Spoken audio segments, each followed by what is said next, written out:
Halo semuanya guys, kembali lagi di Bernarasi bersama gue Fajar. Di video kali ini gue mau menceritakan kota yang penuh dengan kejahatan, yaitu Sihanoukville yang ada di Kamboja dan Myawaddy yang ada di Myanmar. Dua kota ini awalnya dibangun sebagai pusat perdagangan dan pariwisata, tapi entah kenapa malah berubah jadi pusat aktivitas kegiatan ilegal. Mulai dari penipuan online berskala internasional, perjudian yang merajalela, sampai perdagangan manusia yang sangat-sangat mengerikan. Kenapa kota-kota ini bisa berubah dan apa yang sebenarnya terjadi di kota-kota tersebut? Dan gimana sih nasib para pekerja yang menjadi korban perdagangan manusia dan mereka nggak bisa keluar dari sana? Kita akan bahas di video Bernarasi kali ini guys. Tapi jangan lupa like, share, dan subscribe dulu.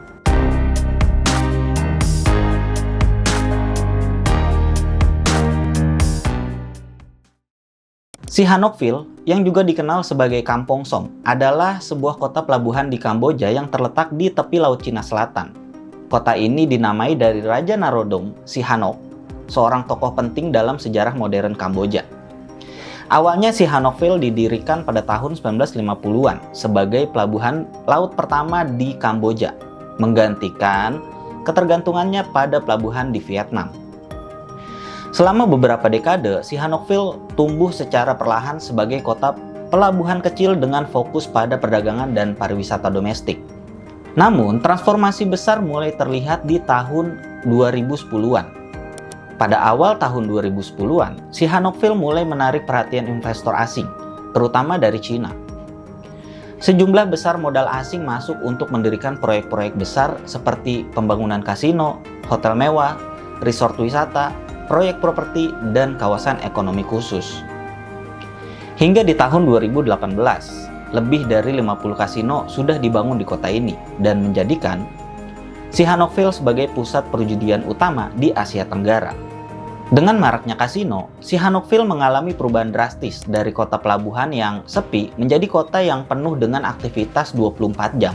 Perjudian online menjadi daya tarik utama, terutama bagi pelanggan dari Cina, karena perjudian dilarang di negara asal mereka. Namun, di tahun 2019, pemerintah Kamboja melarang perjudian online yang menyebabkan penutupan banyaknya bisnis kasino di sana. Meskipun demikian, aktivitas ilegal tetap berlangsung dengan beberapa kasino beroperasi di bawah radar. Di balik kemewahan gedung-gedung pencakar langit, terdapat kejahatan yang jarang terungkap.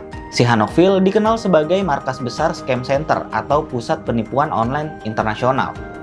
Ratusan pekerja yang sebagian besar adalah korban perdagangan manusia dipaksa menjalankan penipuan berbasis digital.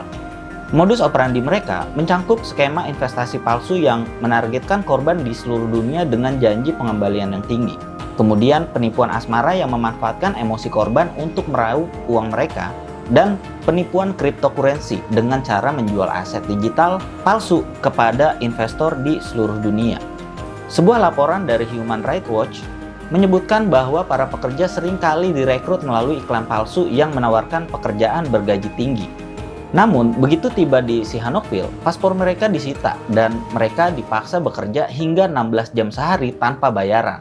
Dan jika mereka menolak, mereka diancam akan dijual ke sindikat lain. Fenomena perdagangan manusia menjadi sorotan utama di Sihanoukville. Banyak pekerja imigran dari negara Asia Tenggara seperti Filipina, Indonesia, dan Vietnam yang terjebak dalam lingkaran ini.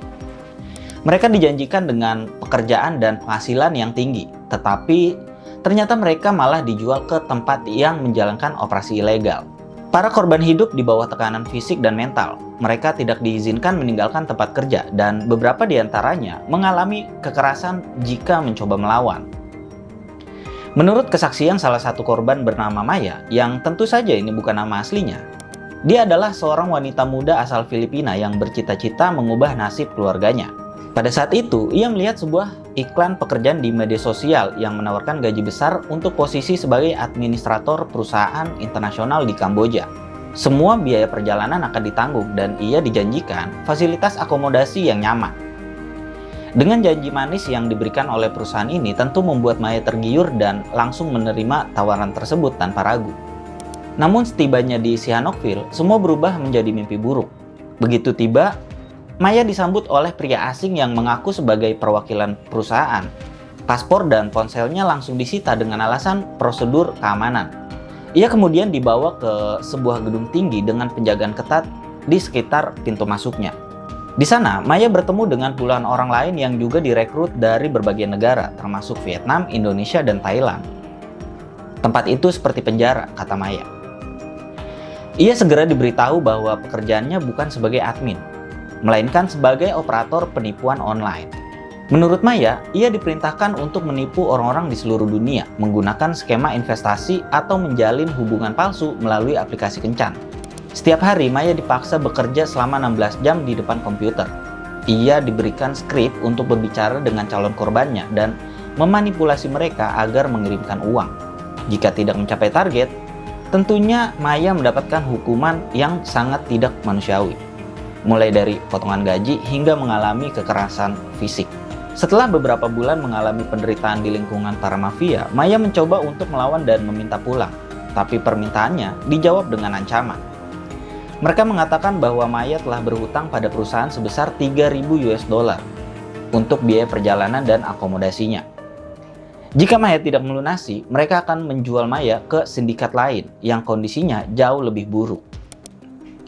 Selain itu, Maya juga menyaksikan rekan-rekannya yang disiksa secara fisik jika mereka dianggap tidak produktif. Cerita seperti Maya bukanlah kasus tunggal. Ribuan orang dilaporkan mengalami nasib serupa di Sihanoukville dan kota lain yang menjadi pusat perdagangan manusia. Sebut saja Myawaddy, sebuah kota yang berada di perbatasan Myanmar dan Thailand. Kota ini telah menjadi pusat perhatian karena aktivitas ilegal, termasuk penipuan online, perdagangan manusia, dan kejahatan terorganisir lainnya. Myawaddy adalah kota strategis yang terletak di negara bagian Kayin, Myanmar, perbatasan langsung dengan Mae Sot di Thailand. Kota ini menjadi pintu gerbang utama untuk perdagangan antara kedua negara tersebut. Awalnya, Myawaddy adalah kota perdagangan yang ramai dengan pasar yang hidup dan hubungan budaya yang erat antara Myanmar dan Thailand. Namun dalam beberapa tahun terakhir, Myawaddy berubah menjadi basis aktivitas ilegal. Hal ini diperburuk oleh konflik bersenjata antara junta militer Myanmar dan kelompok pemberontak lokal yang menciptakan kekosongan hukum di wilayah tersebut. Selama Perang Dunia Kedua, wilayah Myawaddy menjadi era strategis bagi Jepang yang menguasai Myanmar pada saat itu. Kota ini digunakan sebagai jalur suplai dan rute transportasi untuk operasi militer Jepang. Setelah perang, konflik etnis di Myanmar mulai meningkat, termasuk di negara bagian Kayin yang mempengaruhi stabilitas Myawaddy selama bertahun-tahun. Pada tahun 1949, setelah Myanmar merdeka dari Inggris, kelompok etnis Karen atau Kayin memulai perjuangan bersenjata melawan pemerintah pusat untuk otonomi yang lebih besar. Myawaddy sebagai kota di jantung wilayah Karen menjadi salah satu lokasi strategis dalam konflik ini. Kelompok seperti Karen National Union atau KNU dan Tentara Nasional Pembebasan Karen atau KNLA sering menggunakan wilayah sekitar Myawaddy sebagai basis operasi mereka. Konflik ini berdampak besar pada keamanan kota, membuatnya rentan terhadap ketidakstabilan politik. Ketidakstabilan ini semakin parah setelah kudeta militer Myanmar pada tahun 2021 yang menciptakan kekosongan hukum di banyak wilayah perbatasan, termasuk kota Myawaddy. Dalam dekade terakhir, kota ini berubah menjadi pusat aktivitas ilegal, termasuk perdagangan manusia, penipuan online, dan operasi sindikat kriminal. Gedung-gedung besar yang dijaga ketat menjadi markas sindikat yang menjalankan skema penipuan internasional ini. Para korban yang sering direkrut dari negara-negara Asia Tenggara dipaksa bekerja dalam kondisi tidak manusiawi. Ketidakstabilan politik dan lemahnya penegakan hukum menjadikan Myawaddy sebagai zona abu-abu yang sulit dijangkau oleh otoritas internasional. Baru-baru ini juga pemerintah Indonesia berhasil menyelamatkan 554 warga negara Indonesia yang menjadi korban eksploitasi sindikat penipuan online di wilayah konflik Myawaddy, Myanmar. Mereka juga mengaku direkrut melalui tawaran pekerjaan yang menjanjikan gaji tinggi di luar negeri, terutama di sektor teknologi informasi atau call center. Tawaran ini sering disampaikan melalui media sosial atau kontak langsung, tanpa menyebutkan bahwa mereka akan bekerja di lingkungan ilegal. Setibanya di Myawaddy, mereka dipaksa bekerja di gedung-gedung yang dijaga ketat oleh sindikat.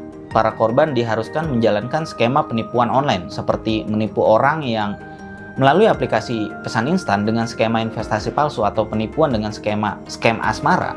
Korban melaporkan bahwa mereka sering dipukul jika tidak memenuhi target yang ditetapkan oleh sindikat tersebut. Beberapa dari mereka juga diancam dengan pengambilan organ tubuh jika mencoba melarikan diri atau menolak bekerja. Kekerasan ini digunakan untuk menciptakan rasa takut dan mencegah pemberontakan. Paspor dan dokumen identitas mereka disita juga, membuat mereka nggak bisa keluar dari lokasi tersebut. Komunikasi dengan dunia luar dilarang dan mereka diawasi ketat oleh petugas keamanan yang dilengkapi dengan senjata. Banyak korban yang mengungkapkan bahwa mereka mengalami trauma mendalam akibat penyiksaan fisik dan psikologis yang mereka alami. Salah satu korban menyatakan bahwa ia tidak pernah membayangkan akan menjadi korban perdagangan manusia ketika pertama kali menerima tawaran pekerjaan tersebut. Meskipun bebas, proses pemulihan korban akan membutuhkan waktu yang panjang. Mereka juga harus menjalani pemeriksaan dan asesmen untuk memastikan peran mereka dalam kegiatan sindikat. Apakah sebagai korban sepenuhnya atau memiliki keterlibatan lebih dalam kasus perdagangan manusia. Kisah tragis yang terjadi di Sihanoukville, Kamboja dan Myawa di Myanmar menjadi cerminan gelap dari wajah globalisasi tanpa kendali yang diwarnai oleh eksploitasi manusia. Kota-kota yang dulunya menjadi simbol harapan dan perkembangan, kini berubah menjadi pusat aktivitas ilegal yang merenggut kebebasan dan kemanusiaan. Maya dan ribuan korban lainnya adalah saksi hidup atas perlunya perhatian lebih terhadap isu perdagangan manusia. Melalui kisah mereka, kita diajak untuk lebih waspada terhadap jebakan yang mengintai, serta lebih peka terhadap penderitaan yang mungkin tersembunyi di balik kilauan kemewahan sebuah kota. Sihanoukville dan Myawaddy mengajarkan kita untuk terus melawan ketidakadilan demi dunia yang lebih aman dan bermartabat. Oke guys, segitu dulu video kali ini. Silahkan like dan share video ini ke keluarga kalian supaya bermanfaat. Jangan lupa like, share, dan subscribe Bernarasi. Sekian dulu gua Fajar. Sampai ketemu lagi di video berikutnya guys.